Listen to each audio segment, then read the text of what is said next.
Hello, hello there. Welcome back to Bingkai Suara with me, Roy. And can I ask you guys something? Have you ever listened to a song called The Last of Us by Gryffin and Rita Ora? Let me tell you, it's so good. It's a banger. If you haven't had a chance to listen to it, what are you waiting for? I mean, Gryffin and Rita Ora together. Guys, you are in for a treat. Listen to it. It's so great. Now, I don't know if you guys can tell that from my voice but I'm very excited about today's episode because guess what? We have Gryffin himself here with us today in today's epised. Hi man. What's up? How's it going? Hey, what's up? I Yeah. love that introduction. So Thank good. you.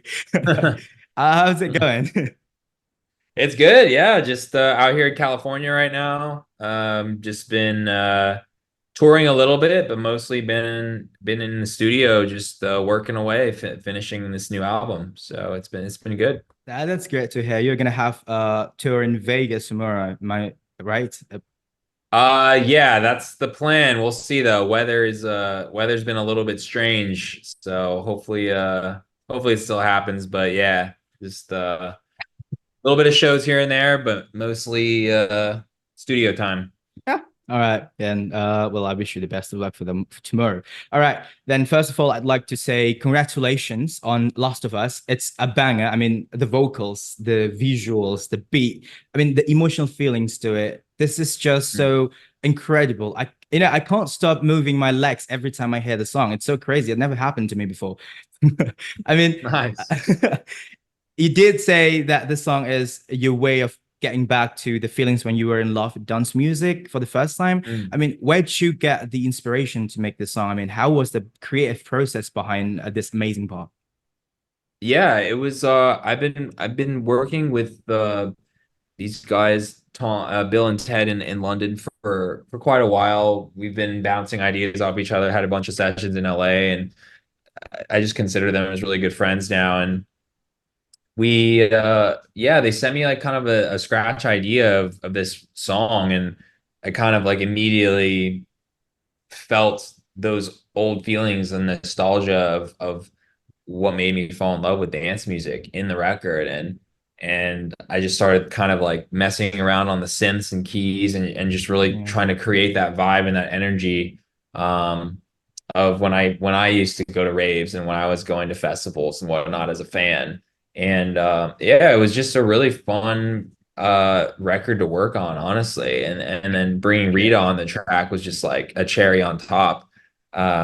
She was just she was so good on the song. Like Absolutely, yeah. I like this. If you heard the version with Ruth Ann, she's an incredible voice. She has got an incredible voice herself. But once Rita Yeah. cut the record and added her artistry to the song, it just like it took it to a whole nother level. So I'm really proud of how it all came together, and I'm really happy that it's out in the world now.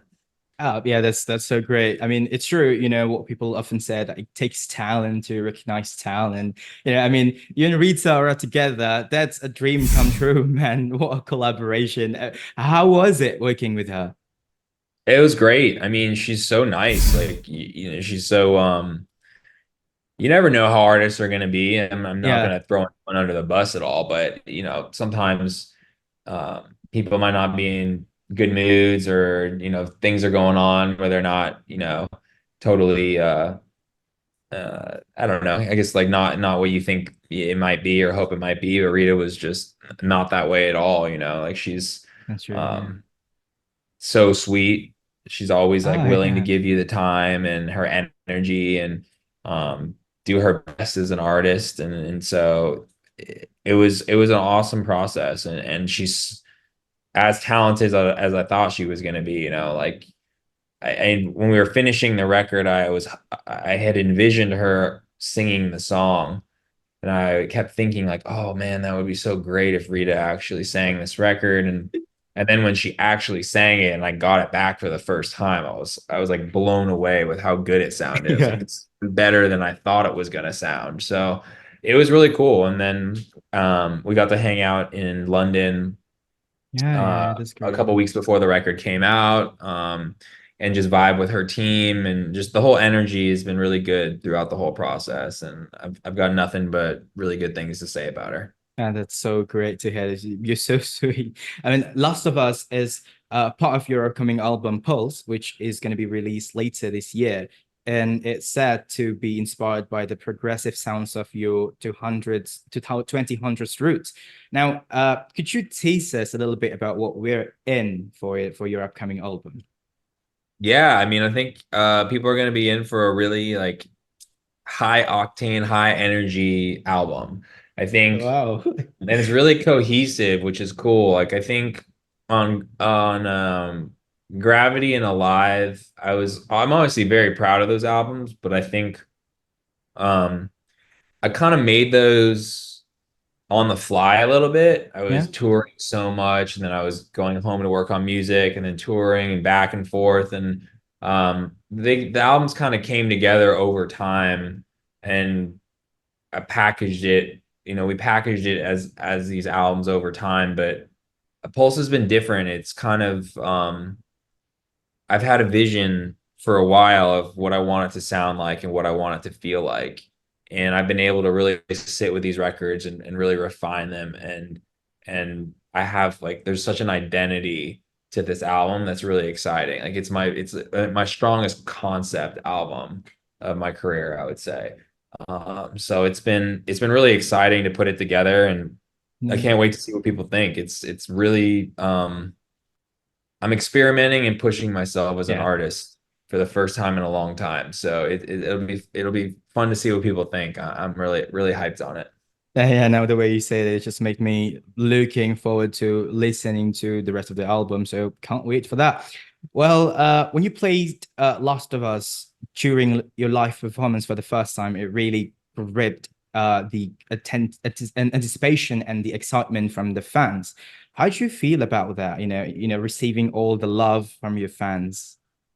Yeah, it's great. I mean, you never know, I guess, how songs will be received. It's Yeah, like the great unknown as an artist is you just never know. But whenever I played that song out, the reception has always been so great, and um it's been fun to see the record continue to grow over time, and um the impact that it's had on people already has been yeah, great. And uh yeah, it's always fun. It's always nerve-wracking to play a yeah. song first time. You But then know. when they react well, it's like, ah, yes, like Oh I'm my glad they like God. it.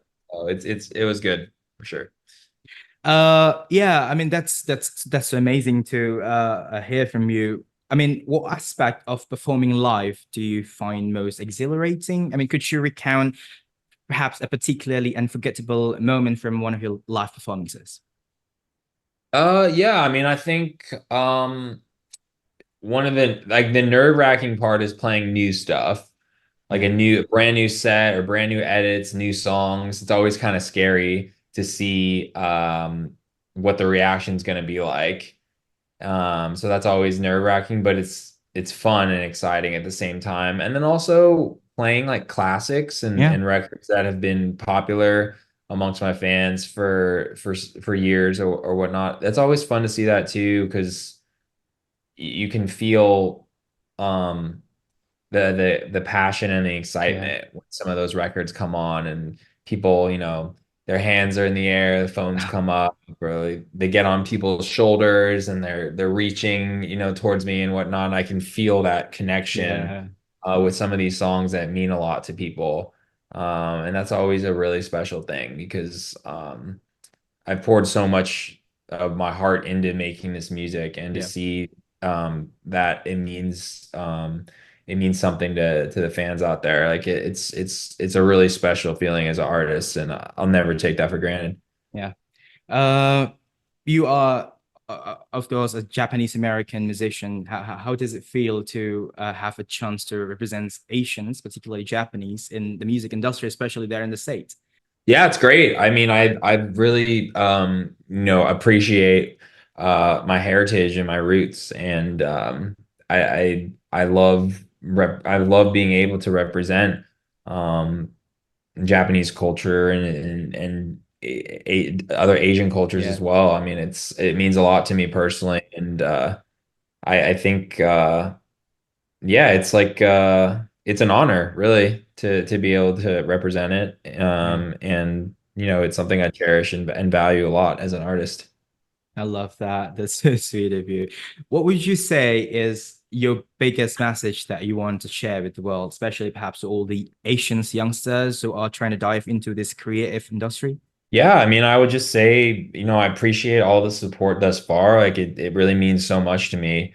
Yeah, And it's given me a life that I definitely did not expect I would be able to have. So yeah, I'm very grateful for that. And to other artists that are, making music, trying to make it in the industry. I would just say advice I would say is try to come up with, something about your music that is a bit unique and special to you that can kind of stand out from others, and also just to not be afraid to put your music out there. Like you never know who's going to be listening and what yeah, people will think, which is a scary thing, but it's also a good yeah, thing that you can have the platform to put your music out and see what people think, and hopefully it works out. yeah, yeah. I love that.